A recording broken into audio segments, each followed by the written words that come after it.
زندگی کیسے گزارنی ہے۔ میرے نبی کی زندگی کا دوسرا رخ کہ بطور انسان زندگی کیسے گزارنی ہے، مرد عورت ہے، زندگی کیسے گزارنی ہے۔ پہلا رشتہ جو قائم ہوا دنیا میں وہ ہے خامد اور بیوی، حضرت آدم اور حوا کا نکاح ہوا۔ اللہ تعالیٰ نے عورت کو کمزور بنایا تو پہلے دن سے اس کو عزت اور احترام دیا تاکہ ساری زندگی اس کمزوری سے ناجائز فائدہ نہ اٹھایا جائے بلکہ اس کو عزت دی جائے۔ کہ آدم علیہ السلام کے لیے مٹی اکٹھی کی، پانی ڈالا، گوندھا اور ایک اسٹیچو بنایا اور ڈال دیا۔ جب وہ خشک ہوا اس میں روح ڈالی اور پھر وہ ننگے بدن تھے، پھر ان کو جنت کے کپڑے پہنائے اور جنت میں ڈال دیا۔ اس کائنات کا حسن بھی عورت سے ہے اور جنت کا حسن بھی عورت سے ہے۔ حضرت آدم علیہ السلام جنت میں، لیکن بابے جی دا دل ہی نہیں لگتا، کلے کلے ہی ٹرے پھر دیں۔ اب اللہ نے عورت کو بنانے کا ارادہ کیا تو اللہ ایک ڈھیر مٹی کا اکٹھا کر کے عورت کے لیے بھی بنا دیتا اور اس کا اسٹیچو بنا دیتا اور اس کو خشک ہونے دیتا، پھر اس میں روح ڈالتا، پھر اس کو کپڑے پہناتا۔ آپ حیران ہوں گے، سبحان اللہ، اللہ نے ایسا نہیں کیا۔ آدم علیہ السلام سوئے، آنکھ کھلی تو دیکھا ایک خوبصورت حسین عورت۔ یہ بات اکثر لوگوں کو معلوم ہوگی کہ یوسف علیہ السلام دنیا کے حسین ترین انسان تھے، اور یہ بات شاید کسی کو معلوم نہیں ہوگی کہ دنیا کی سب سے حسین خوبصورت عورت حضرت حوا ہے۔ حوا جن پر بڑھاپا آیا ہی نہیں، 1000 سال کے قریب زندگی گزاری، بڑھاپا نہیں آیا۔ حضرت آدم اور حوا قریب قریب عمر تھی۔ حضرت آدم کی عمر تو کتابوں میں مل جاتی ہے 1000 برس، لیکن حضرت حوا کی عمر کتنی تھی یہ کہیں پڑھنے کو ملا نہیں، اس لیے میں اندازہ کرتا ہوں کہ قریب قریب ہوگی۔ بڑھاپا نہیں آیا، بیماری نہیں آئی۔ اور حضرت حوا کو مینسز بھی نہیں آتے تھے۔ یہ عجیب بات آپ کو بتاؤں، اللہ نے اتنا جنت کا ان کے اندر نمونہ رکھا۔ تو جب حضرت آدم کی آنکھ کھلی تو دیکھا ایک حسن کا پیکر، انہوں نے تو جنت ہی بھول گئی۔ کہنے لگے یا اللہ ہن دل ٹھریا جا کے، یا اللہ کون ہے؟ کہ تیری بیگم۔ کہ واہ جی واہ، موجاں ہی موجاں۔ تو اللہ تعالیٰ نے نکاح پڑھایا۔ سبحان اللہ، اپنے نبی کی شان دوبارہ سنو۔ تو اللہ نے کہا آدم اپنی بیگم کا مہر ادا کرو۔ تو وہ پوچھنے لگے کیا مہر ہے؟ دیکھو ایک بات سنو، مہر کسی کی بیٹی کی قیمت نہیں ہوتی۔ $1 ہو یا $1 ٹریلین ہو، بیٹی کی کوئی قیمت نہیں ہوتی۔ یہ ایک نشان ہے کہ اس بچی پر اب یہ جو خامند ہے وہ موت تک خرچہ اس کے ذمہ ہے، بیوی کے ذمہ خرچہ نہیں ہے۔ خامند کما کے لائے گا اور اپنی بیگم کو کھلائے گا، اور بیوی گھر کی ذمہ داری نبھائے گی۔ تو خیر وہ الگ بات چلی جائے گی۔ اللہ تعالیٰ نے کہا کہ مہر ادا کرو۔ کہا جی کیا مہر ہے؟ تو میرے اللہ نے کہا تیری نسل میں میرا آخری نبی آئے گا، اس پہ ایک دفعہ درود پڑھ دے، یہ مہر ہے۔ اچھا، شروع دن سے ہے کہ میں نے قبول کیا۔ قبول کیا کا مطلب ہے کہ میں اس لڑکی کو قبول کر رہا ہوں، اس کی کمیوں کے ساتھ بھی خوبیوں کے ساتھ بھی۔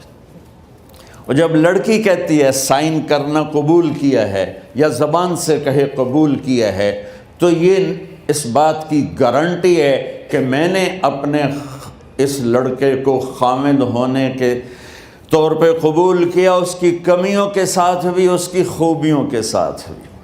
اور جو ہی شادی ہو کر ڈولی سسرال کے گھر جاتی ہے تو ٹیسٹ شروع ہو جاتا ہے، کی کر دیے، باندھی کے میں، اٹھیں دی کے میں، بول دی کے میں۔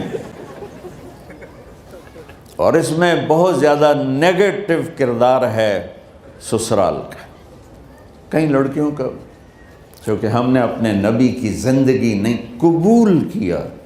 یہ واجب ہے کہنا قبول کیا، کہ جس میں پیغام ہے کہ اب میں اس کی میں کوئی کمی ہے وہ بھی قبول کروں گی، کوئی خوبی ہے تو سر ماتھے پر، اور لڑکا کہتا ہے کہ میں اسے قبول کرتا ہوں، اس کی خوبیوں کے ساتھ بھی کمیوں کے ساتھ بھی۔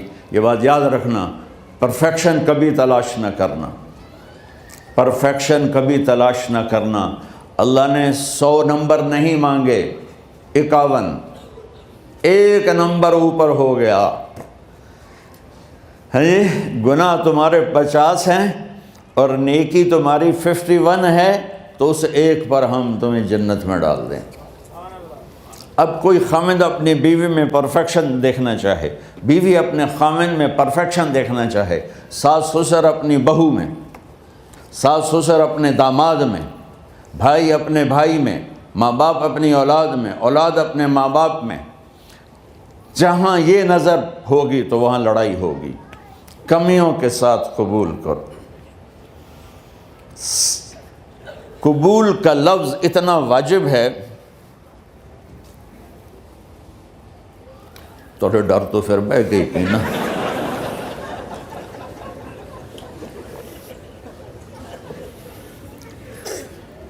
قبول کا لفظ اتنا ضروری ہے کہ اس کے بغیر نکاح ہی نہیں ہوتا۔ میں یہ کئی جگہ لطیفہ سنا چکا ہوں، اور واقعی قصہ بھی ہے، ایسے لطیفہ نہیں ہے۔ میرے دوست ہیں، ذمہ دار ہیں اچھے، تو ان کے گاؤں کا ایک بچہ چھوٹی عمر میں بسوں پہ جا کے نا وہ جاب پہ لگ گیا، تو اس کا کام ہوتا ہے بس کو صاف کرنا، ڈرائیور کو چائے پلانا، اور جہاں کہیں رش ہو تو اس کو ڈائریکشن دینا، استاد جی کٹ لو، استاد جی آن دیو، استاد جی جان دیو، تو یہ اس کا محاورہ بن جاتا ہے۔ اب اس کا نکاح ہوا تو مولانا صاحب نے کہا بھائی عبد الرحمن، میں فرضی نام لے رہا ہوں، نام مجھے اس کا یاد نہیں، عبد الرحمن زینب بنت اسلم نو تیرے نکاح دیتا 500 مہر تو قبول کیتا؟ تھوڑی دیر سوچ کے کہندا جی آن دیو۔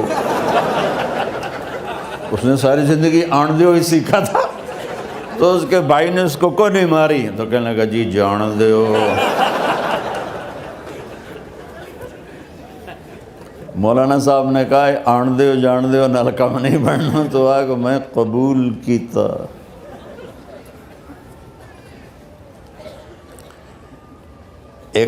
یہ بھی صحیح واقعہ سنا رہا ہوں۔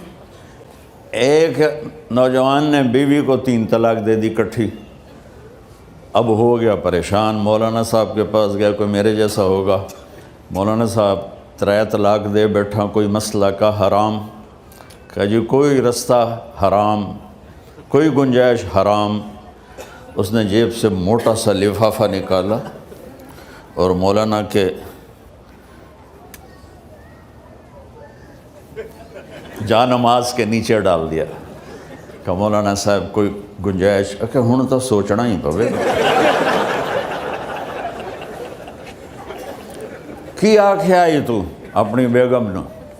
اس آکھیا جی میں آکھیا ہی 3 طلاق، اس آکھیا مبارک ہوئے طلاق نہیں ہوئی۔ میں آکھیا جی او کیویں؟ آکھے او جڑا یہ طلاق ہے عربی دا لفظ، اس سے چاکھنا پمدا ہے طلاق۔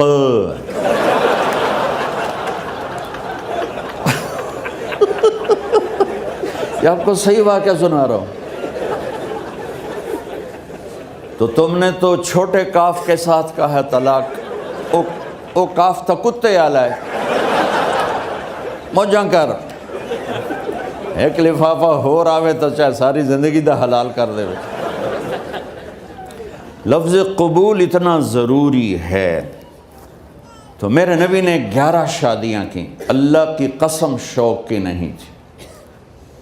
ما تزوجت وما زوجت الا بوحی من السماء نزل به جبریل، کہ لوگوں سن لو میری بات غور سے، مجھے عورت کی کوئی رغبت نہیں ہے، میں نے جہاں شادی کی، جہاں بیٹی کی شادی کی، پہلے اللہ نے آسمان سے جبریل بھیج کے حکم دیا، پھر میں نے قدم اٹھایا۔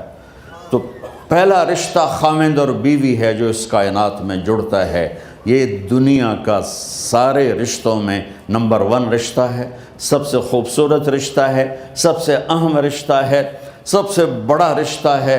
والدین کے لیے چند آیات ہیں، اولاد کے لیے چند آیات ہیں، بہن بھائیوں کے لیے چند آیات ہیں، خاوند اور بیوی کے لیے سینکڑوں آیات ہیں، سینکڑوں۔ تو اگر آپ اپنے گھروں میں کامیابی دیکھنا چاہتے ہو، اپنے گھر کو ہاؤس کی بجائے ہوم دیکھنا چاہتے ہو، خوشی کا اگر آپ اسے گہوارہ بنانا چاہتے ہو، اللہ کی قسم ڈگریوں سے نہیں ہوگا، محبت سے ہوگا۔ میرے نبی سے پوچھا گیا یا رسول اللہ اسلام کا سب سے مضبوط عمل، نہیں، میرے نبی نے سوال کیا، بولو بھائی اسلام کا سب سے مضبوط عمل کیا ہے؟ صحابہ نے کہا نماز۔ نہیں، سبحان اللہ، ابھی میں نماز کی کتنی اہمیت بتا چکا۔ انہوں نے عرض کیا جہاد، آپ نے فرمایا نہیں۔ تو صحابہ نے عرض کیا روزہ، آپ نے فرمایا نہیں۔ اللہ اکبر۔ کہ یا رسول اللہ حج، آپ نے فرمایا نہیں۔ تو سارے صحابہ حیران ہو گئے، یا رسول اللہ نماز، جہاد، روزہ، حج، تو پھر کیا ہے؟ اب سننا سارے بہن بھائی، مستورات، بچے بچیاں، آپ نے فرمایا اسلام کا سب سے مضبوط اور بڑا عمل ہے آپس میں اللہ کے لیے محبت کرنا۔ اگر آپ اپنے گھروں میں حسن دیکھنا چاہتے ہو تو ایک دوسرے سے محبت کرو، اظہار محبت کرو، اور محبت کے پیدا ہونے کے لیے بہت ساری چیزیں ہیں، لپیٹ کے 2 میں کر لیتا ہوں، 2 میں۔ بیوی کی خوبی دیکھو، کمی نہ دیکھو، خاوند کی خوبی دیکھو، کمی نہ دیکھو، پہلی بات۔ دوسری بات، اس زبان سے زہر نہ اگلو محبت کے پھول، اس زبان سے کڑوے جملے نہ ہوں، طنز نہ ہو، ٹانٹنگ نہ ہو، بےعزت نہ کرو، انسلٹ نہ کرو، تو آپ کے دل جڑ جائیں گے۔ یاد رکھو شکلوں سے زندگی آباد نہیں ہوتی، زندگی اخلاق سے آباد ہوتی۔ تو اپنے گھر سے ٹانٹنگ نکال دو۔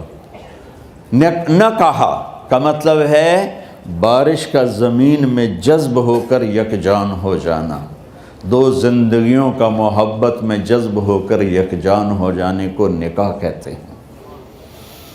نہ کہا آنکھوں میں نیند کا اتر کے سلا دینا، نہ کہا خاوند اور بیوی کا ایسی محبت دینا کہ چین کی نیند آ جائے، نہ کہا اعتماد کرنا، بھروسہ کرنا، خاوند بیوی پہ بھروسہ کرے، بیوی خاوند پہ بھروسہ کرے۔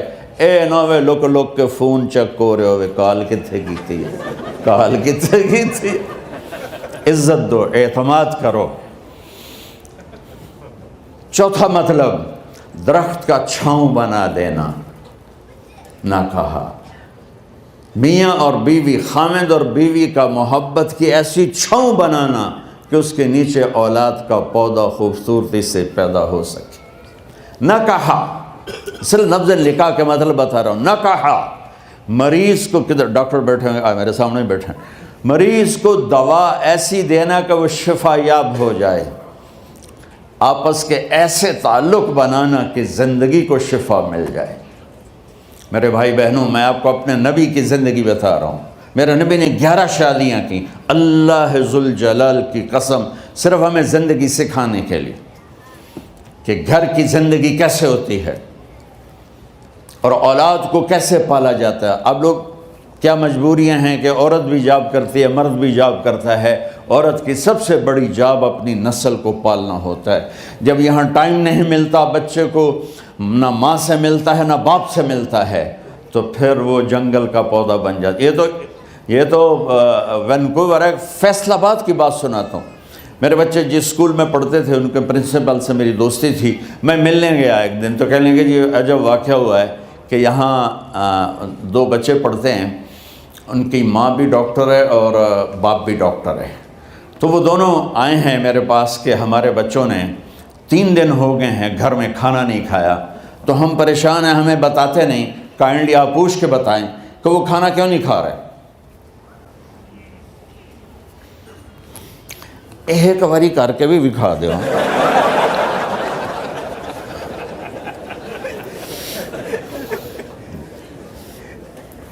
ہمارا دین اتنا خشک نہیں، ہمارے مولوی صاحبان نے زیادہ خشک بنا دیا. تو انہوں نے دونوں بچوں کو بلایا. سننا، سارے فیملیز بیٹھے ہو جہاں میں فیملی کی زندگی کو فوکس کر کے نبی سے جوڑ کے بتا رہا ہوں، طارق جمیل کے تجربے نہیں بتا رہا. دونوں بچوں کو بلایا. بیٹا آپ کھانے کو نہیں کھا رہے؟ کہا جی ہم اپنے ممی اور بابا کے سامنے نہیں بتائیں گے. تو انہوں نے دونوں کو باہر بٹھا دیا. پھر پوچھا اب بتاؤ کیا مسئلہ ہے؟ ان کا سر ہم صبح جب ناشتہ کرتے ہیں تو ہمارے ممی ڈیڈی سو رہے ہوتے ہیں، ہماری ان سے ملاقات نہیں ہوتی. جب ہم اسکول سے واپس آتے ہیں تو ممی ڈیڈی اپنے میڈیکل کالج میں ہوتے ہیں، ہاسپٹل میں ہوتے ہیں، تو ہمیں ان کو دیکھنے کا موقع نہیں ملتا. شام کو جب ہم کھانا کھاتے ہیں تو یہ دونوں اپنے پرائیویٹ کلینک میں ہوتے ہیں، تو ہم ان کو دیکھ نہیں پاتے. پورا ہفتہ گزر جاتا ہے، ہمیں ماں باپ کی شکل نظر نہیں آتی. تو ہم نے سٹرائک کی ہے کہ ایسے ماں باپ کی روٹی کیا کھانی جو اپنی شکل بھی نہ دکھا سکیں. تو اس لیے ہم نے کہا ہم نے بائیکاٹ کیا ہے، گھر میں نہیں کھانا ہے. تو ایسی لائف مت بناؤ. یہاں ایک بہت بڑا چکر شیطان دیتا ہے، بڑی گاڑی لے لو، $100 کی قسط تو ہے، اور بڑا گھر لے لو، $200 یا $100 کی قسط تو ہے. پھر میاں بھی کام کرے، بیوی بھی کام کرے، جو کہ بڑا گھر باقی رہے، تو خوشیاں تو مٹ گئیں. جو ڈبل جاب کرے گا، پھر ڈبل جاب کرتے ہیں. ڈبل جاب کرنے والا بیچارہ تھکا ہوا ذہن لے کے آتا ہے، وہ کیسے ٹائم دے گا اپنے بچوں کو خوشی کے ساتھ؟ جو ماں جاب کر کے آئے گی پھر کھانا پکائے گی، وہ جب اتنی تھک جائے گی تو اپنے بچوں کو کھلا ٹائم کیسے دے سکے گی؟ پوری کائنات کی ذمہ داری تھی میرے نبی کے سر پر، اور آپ اس کے باوجود روزانہ حسن حسین کے لیے وقت نکالتے تھے. اور انہوں کو آ کر کوئی لیکچر نہیں. دیکھو ماں باپ سے ایک بات کرتا ہوں، لیکچر تھوڑا دو، محبت زیادہ کرو. یہ نہ کرو، یہ کیوں کیا، یہ کرو، یہ کرو، یہ چھوڑ کر صرف سینے سے لگاؤ، صرف محبت دو. کمیوں سمیت بچوں کو قبول کرو، ان کی زندگی تبدیل ہو جائے گی. اتنے بڑے نبی، اتنی بڑی ذمہ داری، اور اتنا درد سینے میں کہ آپ کے سینے سے ایسے ابلنے کی آواز آتی تھی جیسے ہانڈی ابلتی ہے. اس کے باوجود آپ روزانہ کہتے این اللقا، میرے شرارتی بچے کدھر ہیں؟ تو وہ بھاگے بھاگے آتے. دیکھو میں فزیکل کر کے بتاؤں گا تاکہ آپ کو پتہ چلے زندگی کیسے گزاری. کہ میرے شرارتی بچے کدھر ہیں؟ 7 بر اعظم کی ذمہ داری ہے. اور تھوڑی چھوٹیاں جابن تو تسی کہتے ہو بزی بڑے ہیں، بزی بڑے ہیں. میرے نبی پہ 7 بر اعظم کے انسانوں کی ذمہ داری ہے، اور آخری آنے والے انسان تک کی ذمہ داری ہے. اس سے بڑی جاب کس کی ہوگی کائنات میں؟ اور پھر آپ روزانہ آتے ہیں این اللقا، میرے شرارتی بچے کدھر ہیں؟ تو حسن حسین بھاگے بھاگے آتے. آپ ان کے لیے یوں ہو جاتے تھے، آؤ بھائی میری کمر پہ چڑھ جاؤ. اپنے نبی کی عظمت کو جانو کہ انہوں نے زندگی کیسے سکھائی. چاند کے 2 ٹکڑے کر دینا کوئی معمولی بات ہے، آسمان چیر کے چلے جانا معمولی بات ہے، ایک زندگی سکھا کے جانا سب سے بڑی بات ہے. کتنی اولادیں برباد ہو گئیں ماں باپ کی وجہ سے، کتنے گھر اجڑ گئے ساس سسر کی وجہ سے، کتنے گھر اجڑ گئے لڑکی کے بدتمیز ہونے کی وجہ سے، کتنے گھر اجڑ گئے لڑکے کے شرابی اور باہر کی گندگی کی وجہ سے. زندگی سیکھو. یہ اتنے بڑے نبی ہو کر آپ یوں ہو رہے ہیں جیسے میں نے آپ کو کر کے دکھایا. دونوں کو اوپر بٹھا لیتے اور کمرے میں چکر لگاتے تھے، پھر یوں کر کے پوچھتے تمہارا اونٹ کیسا ہے؟ سوال. پھر دونوں کو اتار لیتے اور اپنی نواسی زینب، جن کو حضرت علی کی وراثت ملی کس کی؟ علم کی، فصاحت اور بلاغت کی، ان کو کمر پہ بٹھا لیتے اور اکیلی زینب کو پورے گھر میں چکر لگواتے تھے۔ اور بھی دکھ ہیں زمانے میں محبت کے سوا، راحتیں اور بھی ہیں وصل کی راحت کے سوا، کیا صرف کمانا ہی کام ہے؟ ادھار کی زندگی سے بچو، خوش و خرم رہو، اس کو قسط دینی ہے، یہ قسط دینی ہے، یہ قسط دینی ہے، یہ دینی ہے، سر میں درد نہیں ہوگا تو اور کیا ہوگا؟ تو آپ اتنے بڑے عظیم ہو کر وقت نکال رہے ہیں، اور حضرت ابو ہریرہ فرماتے ہیں میری آنکھوں نے دیکھنا سارے کہ آپ نے کبھی حسن کبھی حسین یہاں جیسے مائیں کرتی ہیں ادھر کھڑا کیا ہوا ہے اور جھولا جھلا رہے ہیں ایسے، اور ان کے دونوں ہاتھ پکڑ کر کہہ رہے ہیں آ جاؤ اوپر آ جاؤ، اوپر آ جاؤ، آگے پہاڑی ہے، اوپر آ جاؤ، آگے پہاڑی ہے، تو ایسے ایسے آتے، اور اوپر آؤ، وہ یہاں آ جاتے، آگے آؤ، وہ یہاں آ جاتے، آگے آؤ، وہ یہاں آ جاتے، تو پھر آپ یوں ہو جاتے، آگے آؤ، تو چڑھتے چڑھتے یہاں آ جاتے، جب وہ یہاں آ جاتے تو آپ ان کے ہاتھ فکس کر کے آگے بڑھ کر ان کے ہونٹوں کا بوسہ لیتے اور کہتے یا اللہ میں ان سے پیار کرتا ہوں، تو بھی ان سے پیار فرما۔ بھائیو اللہ کی قسم، پیسے سونے چاندی سے زندگی میں خوبصورتی نہیں آتی، نبی کی غلامی سے زندگی میں خوبصورتی آتی ہے۔ اتنے بڑے نبی ہیں اور حضرت عائشہ سے کہہ رہے ہیں دوڑ لگائیں۔ یہاں کسی مولانا سے پوچھو اپنی بیوی سے کبھی کہا اس نے کہ دوڑ لگائیں؟ الٹا سوٹا لے آتے کھلو جاوے گا۔ عائشہ دوڑ لگائیں، اور واپسی کہاں سے ہو رہی ہے؟ دوڑ کہاں لگ رہی؟ جہاد کے سفر سے واپسی ہو رہی، اور آپ نے اپنے صحابہ سے کہا سب آگے چلے جاؤ۔ جب سارے آگے چلے گئے اور کوئی نظر نہیں آ رہا تو آپ نے کہا عائشہ آؤ دوڑ لگائیں، تو حضرت عائشہ کہتی ہم نے دوڑ لگائی تو میں آگے نکل گئی لیکن ابھی پیچھے رہ گئے۔ کچھ سال گزرے تو پھر ہم سفر سے واپس آ رہے تھے تو آپ نے صحابہ سے فرمایا سب آگے چلے جاؤ، چلے گئے۔ آپ نے کہا عائشہ دوڑ لگائیں؟ کہ جی لگائیں۔ کون دنوں میں ذرا موٹی ہو گئی تھی تو پھر اللہ کے نبی آگے نکل گئے، میں پیچھے رہ گئی، تو آپ نے کہا عائشہ ہاذہ بتلک، آج تو اور میں برابر